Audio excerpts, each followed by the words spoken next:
Praise the lord. యేసుక్రీస్తు వారి నామంలో అందరికీ శుభములు తెలియజేస్తూ ఉన్నాను. ఈరోజు దేవుని మాట, మనుషులు ఇచ్చిన అవమానాన్ని దేవుడు ఒక్క క్షణంలో ఆశీర్వాదంగా మార్చగలడు. ప్రభువు నా అవమానమును మనుషుల మధ్య నుండి తొలగించుటకు ఈ దినములలో నాకు ఇలా చేసెను అని ఎలిజబెత్ చెప్తూ ఉందండి. మనిషి జీవితంలో అవమానం చాలా భారంగా ఉంటుంది, మనసును గాయపరుస్తుంది, మనల్ని ఒంటరిగా అనిపింపచేస్తుంది. ఎలిజబెత్ జీవితంలో కూడా అదే జరిగింది కదండి. ఎన్నో సంవత్సరాలు ఆమెకు సంతానం లేకపోవడంతో సమాజం ఆమెను అవమానంగా చూసింది. కానీ ఒకరోజు దేవుడు ఆమె జీవితాన్ని మార్చేశాడు. ఆమె గర్భవతిగా అయింది. అప్పుడు ఎలిజబెత్ ఆనందంతో చెప్తూ ఉందండి, ప్రభువు నా అవమానమును తొలగించాడు.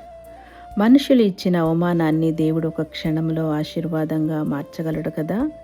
ఈరోజు నీవు అవమానాన్ని అనుభవిస్తూ ఉండవచ్చు, ఎవరైనా నిన్ను తక్కువగా చూసి ఉండవచ్చు. కానీ గుర్తుంచుకో, దేవుడు చూస్తున్నాడు. సరైన సమయంలో ఆయన నీ అవమానాన్ని మహిమగా మారుస్తాడు.